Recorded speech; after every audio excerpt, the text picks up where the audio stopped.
రాష్ట్రంలో ఉప ఎన్నికల ప్రక్రియ మొదలైన తర్వాత నాలుగోసారి ఎన్నికల కమిషనర్ గారిని వైఎస్ఆర్ కాంగ్రెస్ పార్టీగా ప్రతినిధి బృందంగా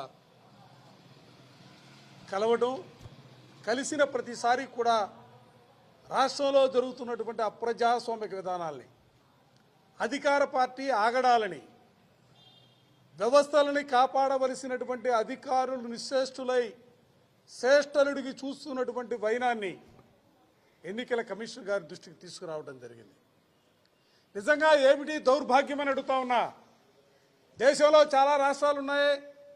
చాలా రాష్ట్రాల్లో ఈ విధమైనటువంటి ఎన్నికలు జరుగుతున్నటువంటి ప్రక్రియ కొనసాగుతూ ఉంది. బహుశా దేశంలో ఎక్కడా కూడా లేని విధంగా ఈరోజు ఈ రాష్ట్రంలో అధికార వ్యవస్థలు పనిచేయవు.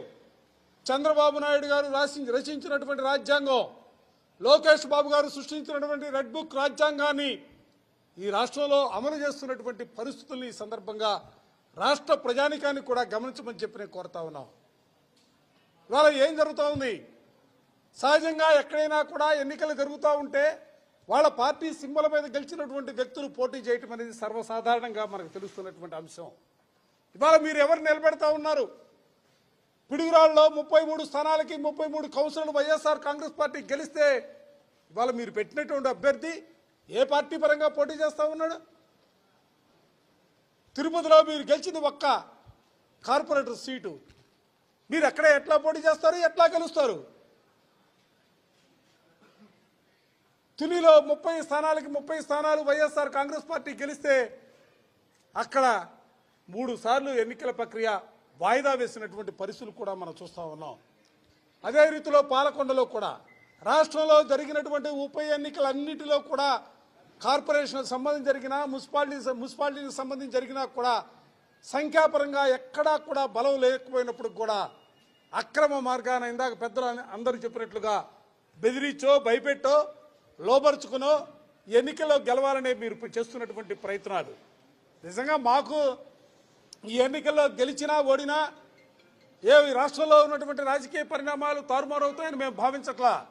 లేదా వైఎస్ఆర్ కాంగ్రెస్ పార్టీ ఏదో ఆకాశాన్ని అంటుకుంటుందనే రీతిలో మేము మాట్లాడతల్లా. మేము కావాలనుకునేది కోరుకునేది ఈ రాష్ట్రంలో ప్రజాస్వామ్యం బతకాలా, ప్రజాస్వామ్య విలువల్ని కాపాడాలా, వ్యవస్థల అటు కోసం పనిచేయాలా. కక్కిన కూడు కోసం ఆశపడే రాజకీయ పార్టీలు ఉన్నటువంటి పరిస్థితుల్లో కనీసం వ్యవస్థలైనా కూడా సక్రమంగా పనిచేయాలనే భావంతోనే మేము పదే పదే ఎన్నికల కమిషన్ అంటే ఒక గౌరవం, ఎన్నికల కమిషన్ అంటే వ్యవస్థలను కాపాడుతూనే ఒక నమ్మకం విశ్వాసంతో ఎక్కిన మెట్లు ఎక్కుతూనే ఉన్నాం. అందుకే ఈ రోజున కమిషనర్ గారికి కూడా గట్టిగా చెప్పాం, వ్యవస్థలను కాపాడండి. ఇవాళ ఈ రాష్ట్రంలో ప్రజాస్వామ్య విలువలను కాపాడ మీకున్నటువంటి పవర్స్ని ఉపయోగించాలా. క్షేత్రస్థాయిలో ఎక్కడ ఎన్నికలు జరుగుతున్నా 144 సెక్షన్ పెడుతున్నామని చెప్తా ఉన్నారు. 30 యాక్ట్ అమలు చేస్తున్నామని చెప్తా ఉన్నారు. ఆ 30 యాక్ట్ 144 వైఎస్ఆర్ కాంగ్రెస్ పార్టీకి సంబంధించినటువంటి వ్యక్తులు రోడ్లపైకి రాకుండా ఆపడానికి పనిచేస్తూ ఉన్నాయి. వందలాది మంది రోడ్లపైకి వచ్చి వాళ్ళ తెలుగుదేశానికి సంబంధించి పిడుగురాళ్ళలో చూసినా, తునిలో చూసినా, పాలకొండలో చూసినా వందలాది మంది వచ్చి వాళ్ళ రోడ్లపైకి వచ్చి ఎక్కడా కూడా చేతుల్లో యథేచ్ఛగా అధికారాన్ని దుర్వినియోగం చేస్తూ అడుగడుగునా కూడా వైఎస్ఆర్ కాంగ్రెస్ పార్టీకి సంబంధించినటువంటి ప్రజాప్రతినిధుల్ని తీసుకువెళ్ళటానికి వాళ్ళు చేస్తున్నటువంటి ప్రయత్నాలు కూడా కమిషనర్ గారికి చెప్పడం జరిగింది. నేను ఈ సందర్భంలో ఇంకొక విషయాన్ని కూడా మీ అందరికి కూడా చెప్పదలుచుకున్నా, మీ ద్వారా రాష్ట్ర ప్రజానికానికి కూడా చెప్పదలుచుకున్నా.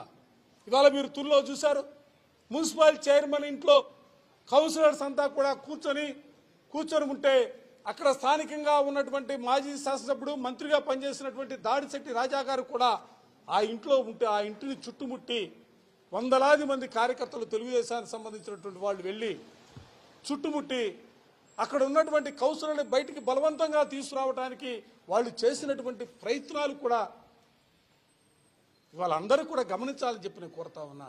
ఎస్సీ సభ్యురాలుంటే వారిని కూడా భయభ్రాంతులకు చేసి వారిని కూడా లోబర్చుకొని వారిని కూడా వారి పార్టీ తరపున నిలబెట్టుకోవడానికి చేస్తున్నటువంటి ఈ కుటిల యత్నాలని ప్రజాస్వామ్యబద్ధంగా ప్రతి ఒక్కరూ ఖండించాల్సినటువంటి అవసరం ఉంది. వైఎస్ఆర్ కాంగ్రెస్ పార్టీ తరఫున తీవ్రంగా దీన్ని వ్యతిరేకిస్తూ ఇవాళ ఎలక్షన్ కమిషన్ వారిని కూడా కలవడం జరిగింది. ఎలక్షన్ కమిషన్ వారు కూడా దీని మీద చొరవ తీసుకోవాలి. ఇంత నిర్లక్ష్య ధోరణి ఎందుకోసం? ఒక పార్టీ వ్యక్తుల్ని గెలిపించడం కోసం, ఒక పార్టీ కోసం పనిచేయడం కోసం రాజ్యాంగబద్ధమైన ఈ వ్యవస్థలు ఏర్పాటు చేయబడ్డాయా?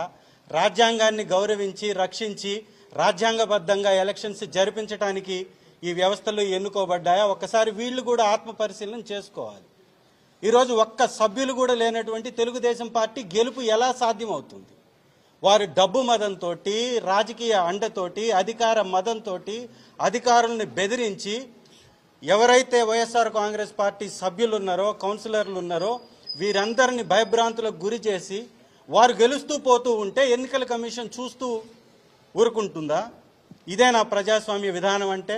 దీని మీద ఖచ్చితంగా స్పందించాలి. రాష్ట్ర మరియు దేశ ఎన్నికల కమిషన్ కూడా దీనిలో ఖచ్చితంగా కల్పించుకొని పటిష్టమైనటువంటి భద్రతను ఏర్పాటు చేసి పారదర్శకమైన విధానంతో ఈ ఎలక్షన్స్ జరిపించాలి. తునిలో కానీ పాలకొండలో కానీ ఖచ్చితంగా 2 సార్లు పోస్ట్పోన్ అయినాయి అంటే వారికి సంఖ్యాబలం లేదు. సంఖ్యాబలం లేకుండా వారికి గెలవడానికి అవకాశం లేనప్పుడు పోస్ట్పోన్ చేసుకుంటూ వెళ్తున్నారు. 2 సార్లకు మించి ఇంకెన్నిసార్లు పోస్ట్పోన్ చేస్తారు?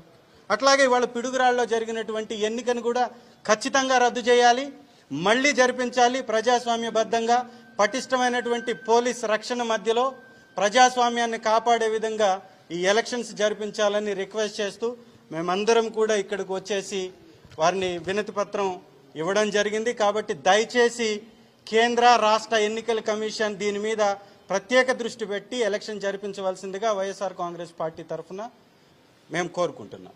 అయితే ఈరోజు తునిలో కానివ్వండి, పాలకొండలో కానివ్వండి, పిడుగురాల్లో కానివ్వండి స్థానిక సంస్థల ఎన్నికలకు సంబంధించి అన్యాయంగా, అక్రమంగా ఏదైతే మా పార్టీ వాళ్ళని ఇబ్బంది పెట్టి, భయపెట్టి, దాడి చేసి, దౌర్జన్యాలు చేసి, దాడులు చేసి ఈరోజు వాళ్ళ పార్టీకి అనుకూలంగా ఓట్లేపించుకునే విధంగా ఈరోజు ఈ రాష్ట్రంలో ప్రజాస్వామ్యం ముందుకెళ్ళడం జరుగుతుంది. గతంలో గారా ఎన్నికల అధికారి గారిని కలిసి అనేక సందర్భాల్లో తిరుపతి ఇష్యూలో కానివ్వండి, లేకపోతే ఏదైతే జరిగిన నెల్లూరులో కానివ్వండి, జరిగిన ఎలక్షన్స్ గురించి అనేక సందర్భాల్లో అధికారి గారు కలిసి గారా, కానీ ఎటువంటి చర్యలు తీసుకోకుండా ఈరోజు ఒక మాజీ మంత్రిగా పనిచేసిన మా నాయకుడి మేర ఈరోజు తునిలో వాళ్ళు దాడి చేస్తడం జరిగింది. అంటే ఎక్కడెక్కడ ఎవరైతే వైఎస్ఆర్ కాంగ్రెస్ పార్టీ నాయకులు ఉన్నారో, కార్యకర్తలు ఉన్నారో, మా ఒక్క కౌన్సిలర్లు ఉన్నారో వాళ్ళందరం గారు భయపెట్టి దాడులు చేసి ఈరోజు వాళ్ళు గెలిచే విధంగా ఈరోజు కూటమి ప్రభుత్వం ఆధ్వర్యంలో జరుగుతుంది. తప్పకుండా ఇప్పటికైనా దేశ ఎన్నికల అధికారి కానివ్వండి, రాష్ట్ర ఎన్నికల అధికారి కానివ్వండి, ఆంధ్రప్రదేశ్లో జరుగుతున్న పరిణామాలన్నీ గారు చూసి వాళ్ళందరూ గారా దీని మీద ఒక యాక్షన్ తీసుకోవాల్సిందిగా కోరుకుంటున్నాం. ఎవరికి ఎంతమంది కౌన్సిలర్లు ఉన్నారు, ఎంత మెజార్టీ ఉంది, దాని ప్రకారం వ్యవస్థ నడుస్తూ ఉంటుంది. మెజార్టీ లేకుండా, ప్రజల యొక్క తీర్పు లేకుండా, గెలవకుండా మా దగ్గర ఉన్నటువంటి మాకు ఎన్నికల్లో గెలిచినటువంటి వారిని గుంజుకుని భయపెట్టి తీసుకుని వెళ్ళి వాళ్ళతో అక్కడ పోటీ చేయించడము, భయపెట్టడము, దౌర్జన్యం చేయడము, ఇది ఎక్కడి ప్రజాస్వామ్యం? ఆంధ్రప్రదేశ్ తమిళనాడులా తయారైపోతుంది, ఆంధ్రప్రదేశ్ బీహార్లా తయారైపోతుంది. ఇదేనా గూండా రాజ్యం నడుస్తుంది?